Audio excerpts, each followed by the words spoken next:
Evangelio según Marcos.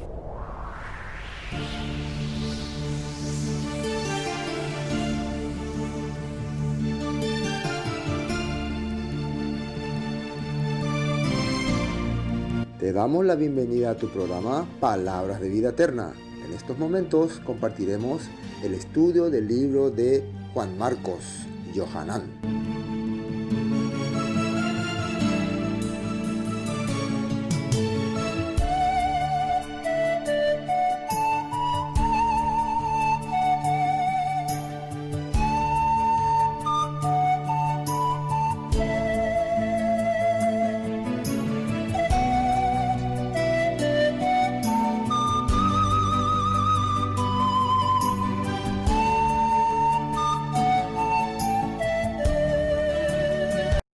Los creyentes en el Mesías, creyentes en Yeshua, saben o sabemos que en los últimos tiempos van a venir tiempos duros y difíciles, tiempos que tal vez nuestros antepasados lo habían ya predecido o predicho y hoy nosotros lo estamos viviendo.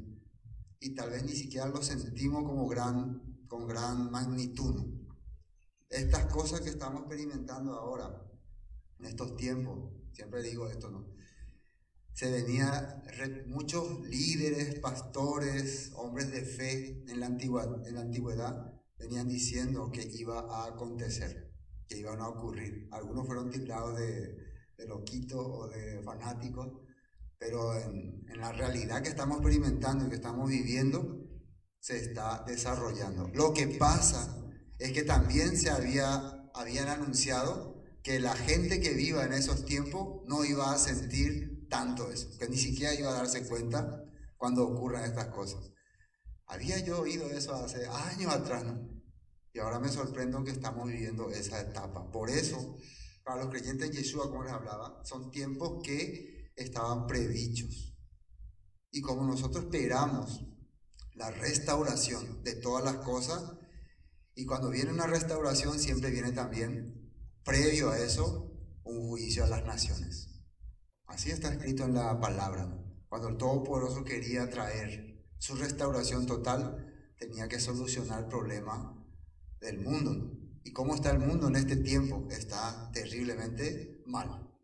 Políticos corruptos, religiosos corruptos, periodistas corruptos, médicos corruptos, etc. Malhechores, mafias, de todo. Todo está totalmente corrompido. Está como en los tiempos de Noé, como dice la Escritura. Entonces, esperamos su misericordia y esperamos que, a pesar de estar nosotros en medio de todo este lío, este juicio, de estas crisis, que el Padre siga lanzando sobre nosotros su capa protectora, su nube protectora, así como protegía a su pueblo de Israel. Eso es lo que nosotros estamos recibiendo y constantemente esperando. Amén. Y cómo el Padre fortalecía a su pueblo en medio de las catástrofes, con su palabra, con su escritura. Siempre ha sido esa la manera que el pueblo podía sobrepasar. Eso es lo que le daba la esperanza. Y mientras la sociedad vivía alarmada y desesperada, el pueblo escogido vivía en paz, vivía en paz interior. No como la paz que el mundo tiene, decía Yeshua, una paz adentro, en el interior de nuestra vida.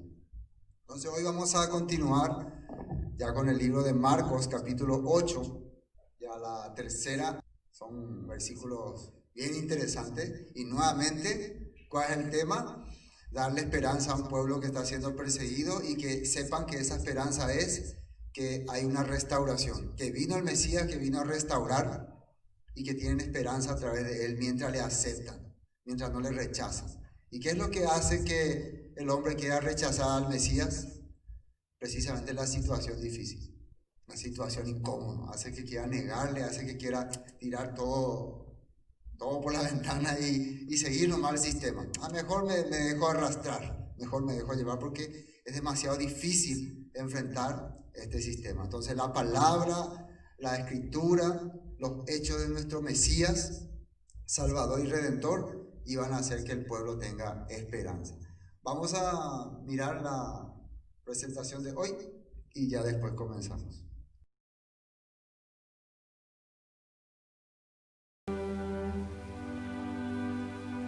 Cuando fueron a Betsaida, le llevaron un ciego y le rogaron que lo tocara. Jesús tomó la mano del ciego y lo llevó fuera de la aldea. Allí escupió en los ojos del ciego y luego le puso las manos encima y le preguntó: ¿puedes ver algo? El ciego levantó los ojos y dijo: veo gente. Parecen árboles que caminan. Jesús le puso otra vez las manos sobre los ojos.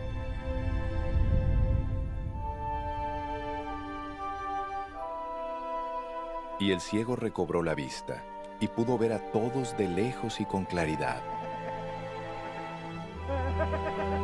Jesús lo envió a su casa y le dijo: no vayas ahora a la aldea.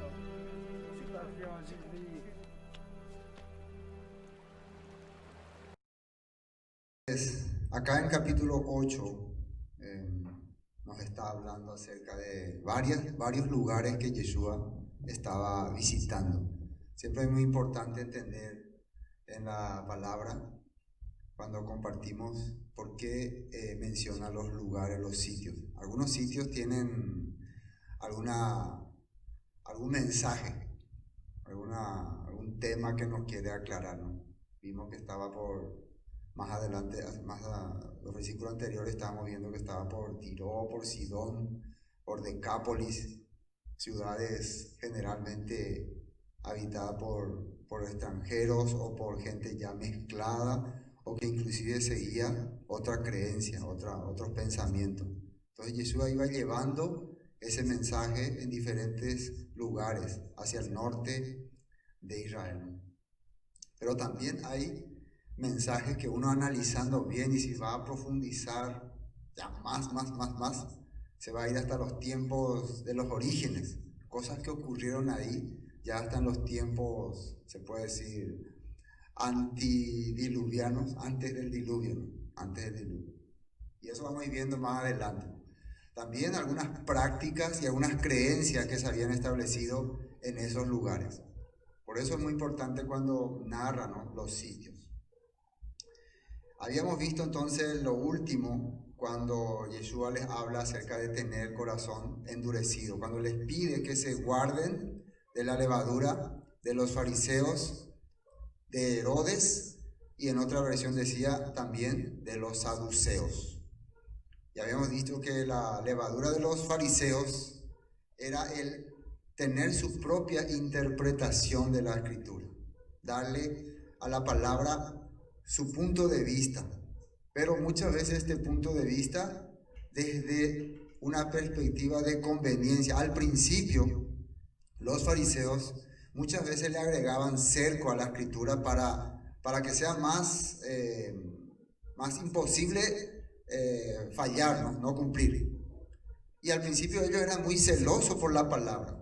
Verdaderamente eran muy estrictos porque celaban para que no les vuelva a ocurrir lo que había ocurrido en tiempo de los macabeos. Antes de los macabeos, muchos judíos se habían helenizado, habían adoptado la cultura griega por supuestamente la ley no ser tan estricta o no tener muchas reglas. Entonces ellos empezaron a cambiar ese punto, pero después se empezaron a involucrar también en la política, en los negocios, ya en la conveniencia. Entonces muchas de estas reglas ya estaban más bien hechas para favorecer a alguna actividad política o algún negocio, algo económico. Ya no estaba más para proteger al creyente de pecar ante el Todopoderoso. Eso es muy importante también que podamos entender. En la actualidad también existen muchas congregaciones cristianas que de verdad son celosos por hacer las cosas del Padre. De verdad quieren guardar la palabra lo más puro posible en su entendimiento. No tienen un corazón perverso, vamos a decir, o de doble intención. Existen muchos creyentes sinceros que están haciendo las cosas con sinceridad, que oran al Todopoderoso con sinceridad, a pesar de no tener muchos conocimientos. Pero ¿qué pasa? Luego, cuando las organizaciones van creciendo, van adquiriendo ya más importancia, más comodidad, más relevancia, más materiales, edificios, actividades, ya muchas veces los sermones o las prédicas ya enfocan a mantener eso, a cuidar esa estructura y también esas relaciones. Muchas veces las organizaciones ya tienen relaciones con otros grupos, con políticos, y ya no se enfoca más en realmente guardar la palabra. Y ahí es donde se van corrompiendo totalmente, totalmente. En especial las autoridades que están arriba. Terrible, ¿no? Lo que estamos diciendo, ¿no? Especial. Pero generalmente siempre los súbditos siguen yendo por ser fieles, no por querer agradar al Padre. Y siempre ahí empieza a haber los errores, ¿no? Por eso Yeshua les decía a sus discípulos, cuídense de estos tipos de levadura. Y en la reunión pasada ya explicamos bastante de qué se trataba, ¿no? Ahora le daba un resumen, ¿no?, para poder captar. El versículo 22, hoy comenzamos, ya nuevamente Yeshua está viajando por todas las regiones ya del norte de Galilea, ¿no?, alrededor de Galilea, y ahora está en una ciudad que ya estuvo, ¿no?, llamado Betsaida. ¿Qué significa Betsaida? Casa de pesca o casa del pescador, o o sea, hogar de la casa también dicen algunos, varios significados que le habían dado, ¿no? Pero tiene implicancia eso, la casa del cazador o casa de pesca, o donde aparecen muchos peces, donde encuentran muchos peces. Precisamente los creyentes en el Mesías eran comparados como peces, ¿no? Cuando le dice a Pedro, haré de ti pescador de hombres, ¿no?, ya no de peces. Dice así, versículo 22, vino luego a Betsaida y le trajeron un ciego y le rogaron que le tocase. Cada milagro que aparece en la Escritura siempre está siendo un cumplimiento profético. Por eso el que escribe, el que narra la Besora, las buenas nuevas, ya no lo está narrando como un chisme que ocurrió, sino lo está narrando como una profecía cumplida y como una esperanza para los que están recibiendo este mensaje. Así ya lo está haciendo. Esto ya está bien estudiado. El propulsor del libro de Marcos se cuenta, según la tradición, que fue el apóstol Pedro, el que instruyó y guió a Marcos para que lo narre. Entonces Pedro tenía bastante entendimiento de lo que había ocurrido, y precisamente él acá también va a ser protagonista de un hecho fuerte, ¿no? Entonces ya con ese mensaje se está narrando este evangelio. Una vez más, aquí le traen un ciego que querían que le recupere la vista en este lugar, pero hay una cosa particular en este ciego, va a ocurrir algo extraño en él, y esto vamos a ver acá. Primero vamos a esta nota 22, vamos a ver. Fíjense lo que dicen Deuteronomio 27, 18, en la palabra de la Torá, referente a los ciegos. Maldito todo el que desvíe a un ciego de su camino, y todo el pueblo responderá amén. También en el libro de Levítico hablaba de que no pongas tropiezo al ciego, la persona incapacitada o minusválida o que tenga una deficiencia no tiene que ser objeto de menosprecio de parte de la persona. Entonces, podemos decir que la gente que le está trayendo a este ciego está entendiendo que este hombre es el restaurador, es el que viene a restaurar a Israel. Entonces en su vida se tiene que manifestar lo que dice la Torah. Vamos a ver cuando le trae un ciego, no, yo no voy a tocar a ese ciego, no quiero meterme con él, por ahí tiene alguna maldición, porque generalmente se creía eso de las personas con minusvalidad, ¿no? Pero vamos a ver qué hace Yeshua con él. Versículo 23, entonces tomando la mano del ciego le sacó fuera de la aldea, y escupiendo en sus ojos le puso las manos encima y le preguntó si veía algo. Y esta es una forma particular, decimos nosotros, de Yeshua de hacer sus milagros, pero todo tiene se puede decir, un simbolismo o una enseñanza. Sabemos que cuando habla el Mesías, trae esperanza para restaurar. Cuando habla el Mesías, está trayendo esperanza para las personas que están viviendo bajo sombra de muerte. La misma cosa hizo con el sordo, ¿se acuerdan? Que también escupió y puso por sus oídos, por su boca, ¿no? Y dice que empezó a hablar, ¿no? En este tiempo y en esta temporada eso sería un delito grave, ¿no? Ya le llevarían preso, ¿no? A Yeshua por hacer estas cosas, porque ahora ni siquiera podemos hablar con las personas, ¿no? Pero vemos que en el Mesías no hay ningún virus ni ninguna enfermedad, al contrario, hay sanidad. Cuando nosotros recibimos del Mesías su mensaje, su voz, entonces empieza a cambiar nuestra vida. Si así empezamos a creer y a entender. Amén. Dice, entonces tomando la mano del ciego, le sacó fuera de la aldea y escupiendo en sus ojos, le puso las manos encima y le preguntó si veía algo.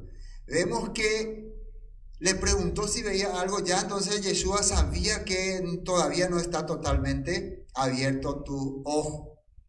Esta es una forma extraña, se puede decir, de hacer sanidad, porque a otros rápidamente le abría los ojos. Pero acá el Todopoderoso, a través de su Hijo Yeshua, nos está mostrando una etapa del pueblo. Esto se relaciona con el pueblo, se relaciona con Israel, y es Israel que cuando empieza a recibir el mensaje del restaurador, del Mesías, no ve todo de una. No ve todo claro al principio. Así como estaban ahora los discípulos. Como le había dicho en los versículos anteriores, los discípulos aún tienen endurecido el corazón. No es que ellos a propósito querían endurecer el corazón. Usted a propósito quiere endurecer el corazón.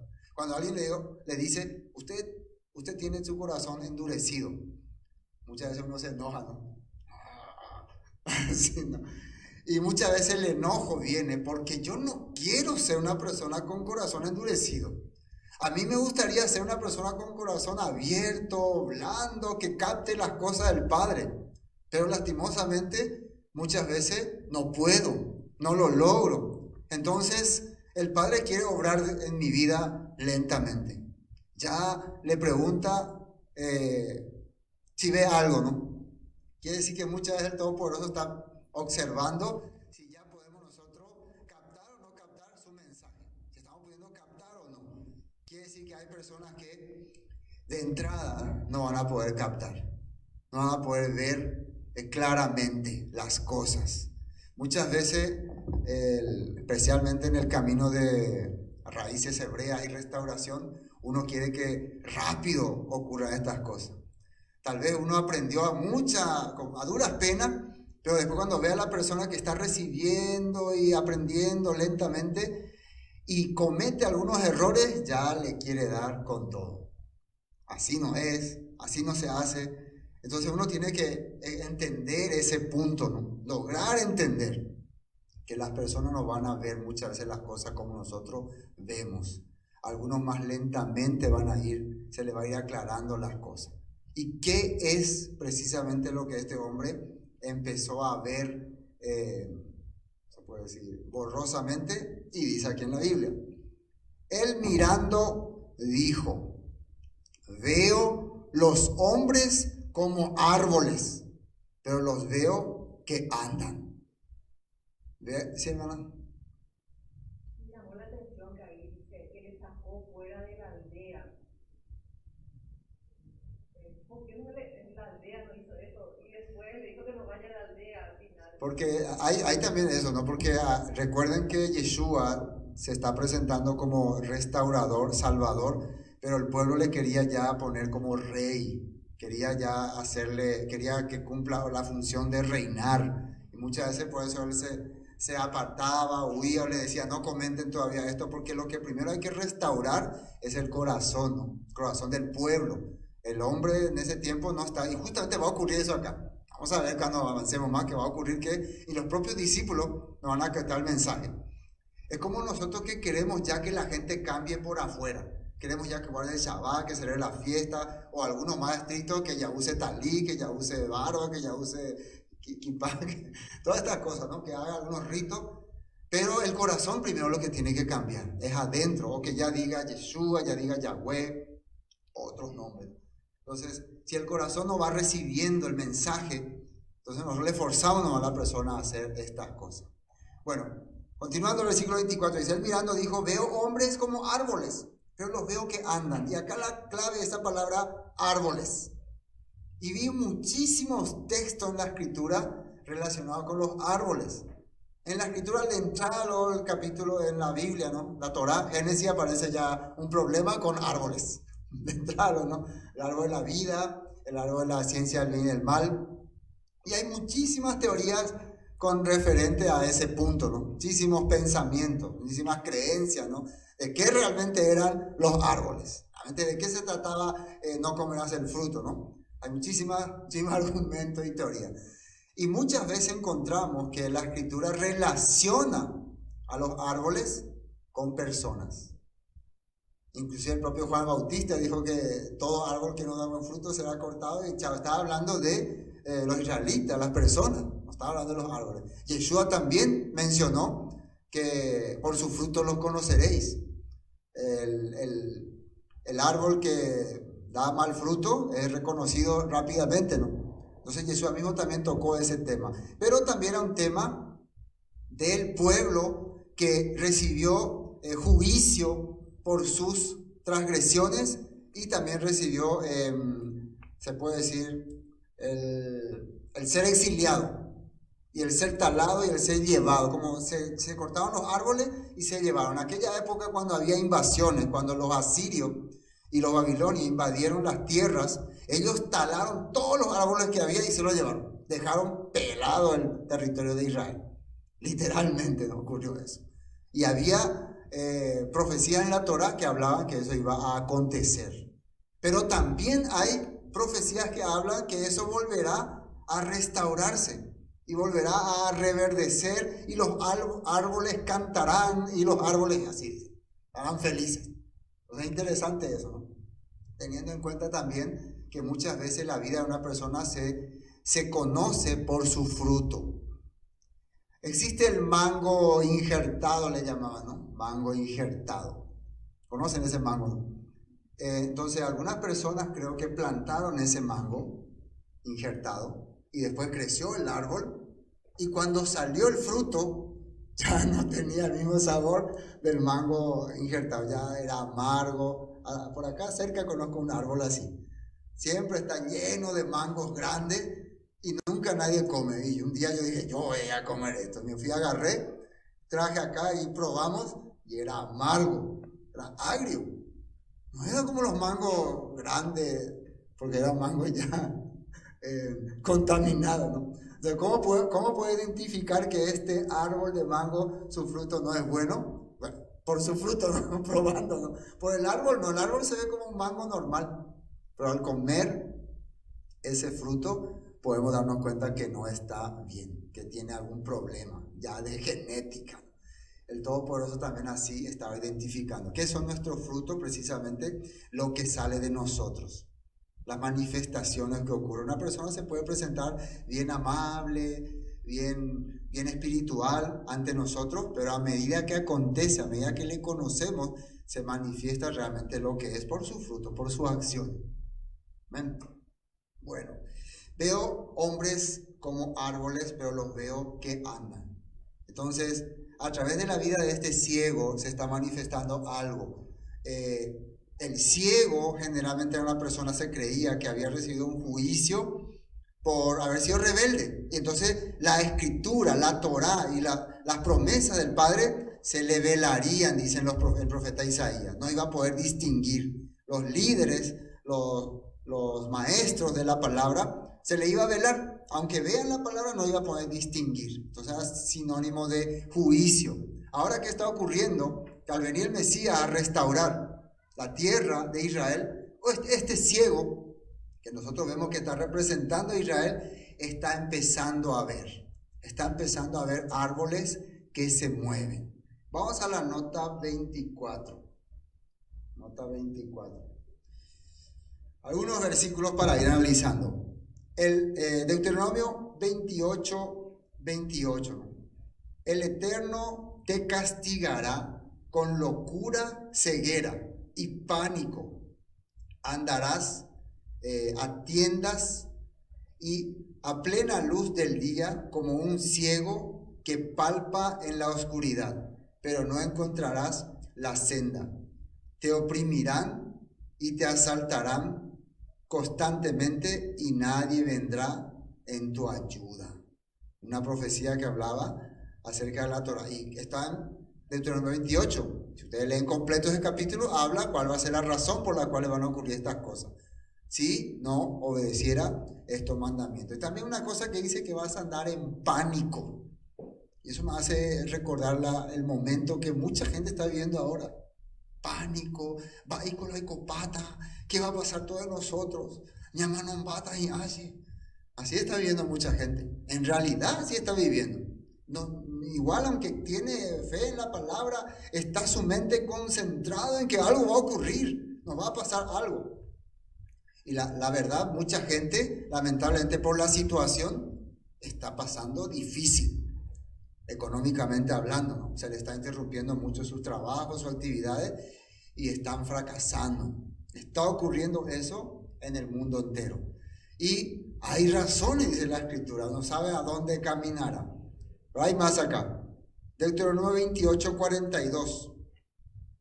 Enjambres de insectos destruirán tus árboles y tus cultivos. Entonces estaba hablando también de un juicio que vendría sobre su tierra. Y realmente ahí se refería a ejércitos que vendrían y arrasarían el país por causa de la desobediencia. Rebeldía de Israel. Estuve leyendo este capítulo en Jueces. Nosotros todavía no compartimos Jueces. Próximamente queda, ¿no?, pendiente el libro de Jueces. Interesantísimo todo lo que hay ahí, ¿no? La historia de Sansón y eso de una mujer, Débora y otros. Gedeón, ¿no? ¿Qué les parece que un día entremos ahí, ¿no? Vamos a aventurarnos a los Jueces. Acá será un acontecimiento. Ustedes después van a leer todo para poder entender cómo tarea tienen. Sobre lo que ocurrió con los hijos de Gedeón precisamente, ¿no? Que fueron asesinados por uno de sus hermanastros, que se llamaba Abimelech, y se puso como rey sobre ellos. Él se puso como rey sobre ellos.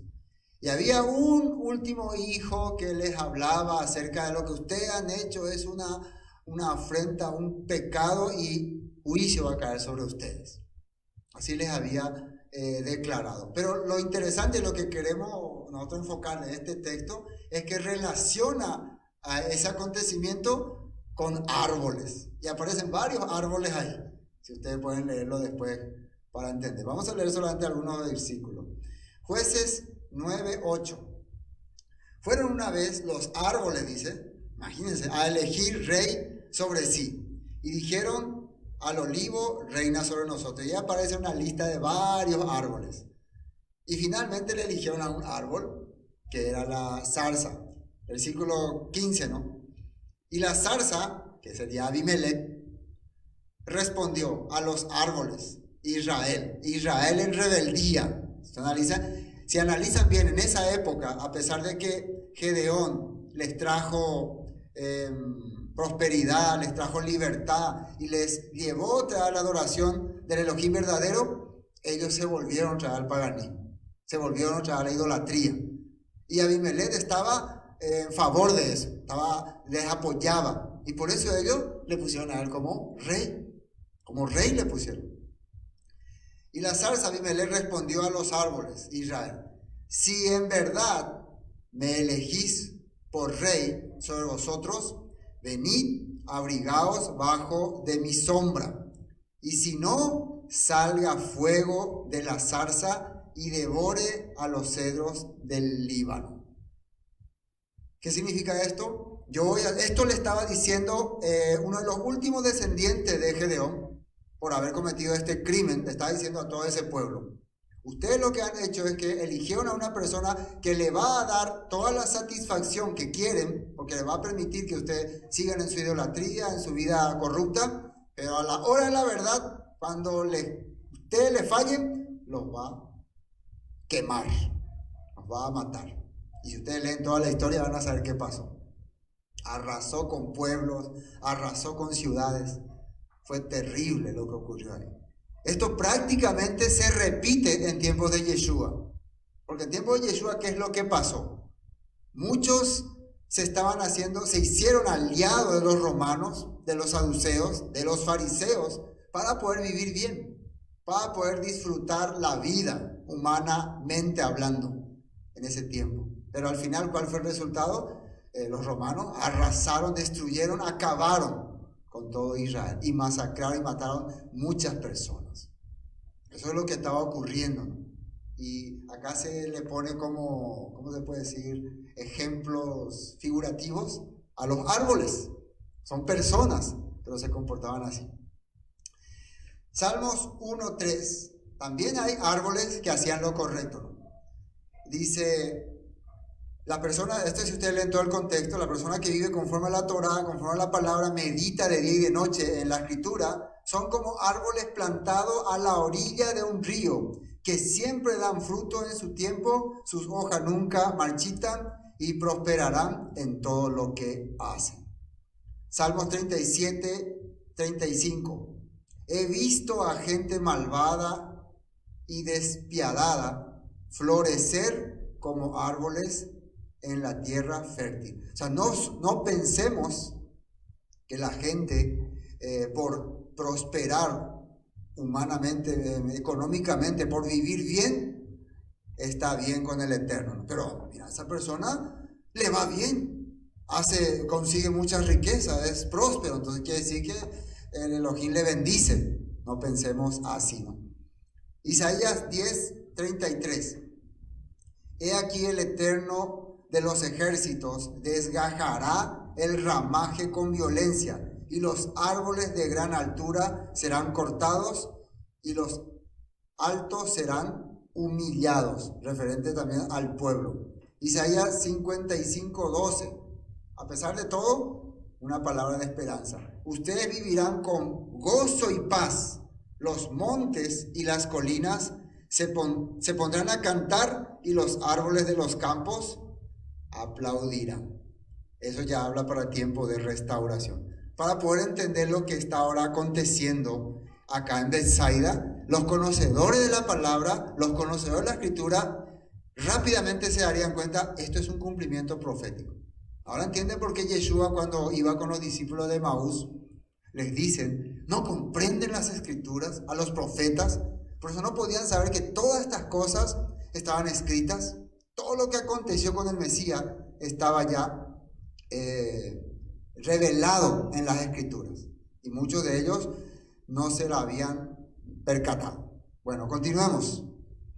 Versículo 25. Luego le puso otra vez las manos. Entonces, la primera vez ve árboles. ¿Qué es lo que está viendo? Todo esto que estamos narrando. Está viendo un Israel que fue rebelde, un Israel que se apartó, un Israel que está empezando a moverse. Está empezando a caminar porque el Mesías, el prometido, el que trae la luz, les está abriendo los ojos. Amén. Eso está viendo, pero todavía no puede distinguir bien. ¿Qué ocurre? A medida que pase el tiempo, se irá aclarando todo. Luego le puso otra vez las manos sobre los ojos y le hizo que mirase, y fue restablecido y vio de lejos y claramente a todos. La primera vez que el Mesías se nos reveló, ¿cómo fue? Como Jesucristo. Tal vez algunos como Jesús de Nazaret, el que murió en la cruz por nuestros pecados. ¿Fue así o no fue así? Así se nos reveló. Nosotros ya estábamos agradecidos con nuestro Salvador, con muchas cosas que tal vez con gozo, con alegría hacíamos, pero no estábamos viendo claramente, no distinguíamos entre las congregaciones. Hoy en día existen muchas congregaciones, muchos árboles que están andando, pero nosotros anteriormente no distinguíamos entre ellos, no distinguíamos cuál es el correcto, cuál no es el correcto. Solamente veíamos denominaciones, congregaciones, gente alabando a Jesucristo de Nazaret. Así veíamos. Pero luego el Padre tocó otra vez nuestra vida. Es lo que muchos ahora no comprenden. Si vos ya creíste en algo, ¿cómo ahora vas a dejar de creer? No es que dejé de creer. Lo que pasa es que ahora el Padre me abrió, me aclaró algunas cosas. Porque sigo estudiando la Escritura, sigo leyendo los textos bíblicos. ¿Es así o no es así? Nosotros continuamos, pero ahora se nos aclaró. Ahora podemos ver qué representaba la obra de Yeshua, qué representaba los apóstoles, qué significaban las cartas del apóstol Pablo, qué eran las ovejas perdidas de la casa de Israel, la historia del hijo pródigo, de qué se trataba. Se nos empezaban a aclarar las cosas. Cuando Yeshua tocó nuevamente nuestra cara, nuestra vida, nos hizo abrir los ojos. Amén.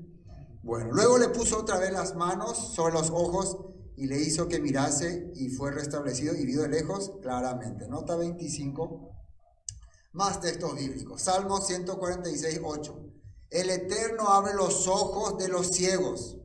El Eterno levanta a los caídos. El Eterno ama a los justos. Entonces, en la profecía habla que el Todopoderoso va a manifestarse para que nosotros podamos ver, para que los que están caídos puedan levantarse y los que viven haciendo las cosas correctas sean servidos. ¿Ven? Isaías 35:5. Entonces los ojos de los ciegos serán abiertos y los oídos de los sordos se abrirán. También una profecía referente a lo que el Mesías haría.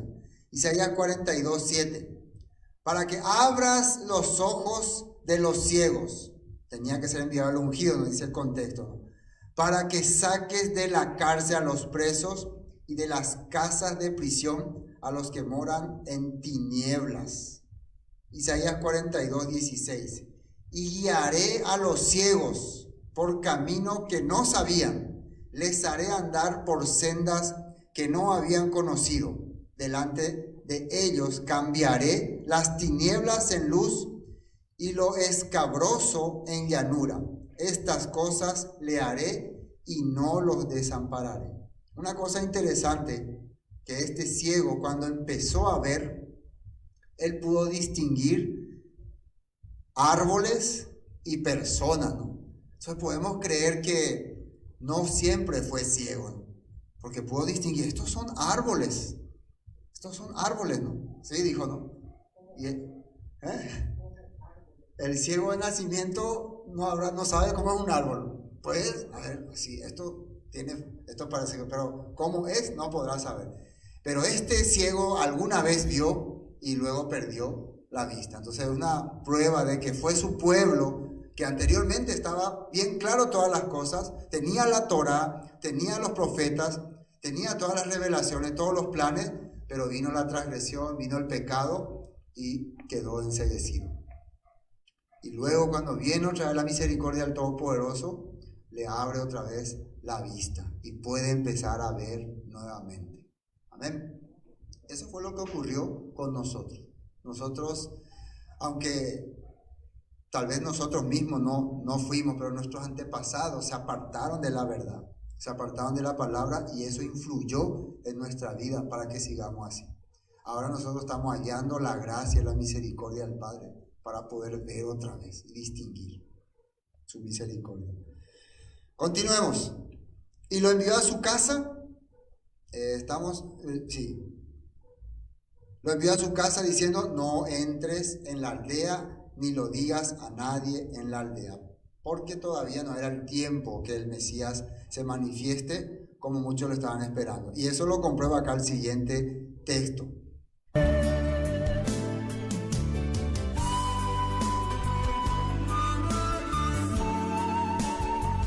Esto fue Palabras de Vida Eterna, con el estudio del libro de Juan Marcos. Bendiciones y hasta pronto.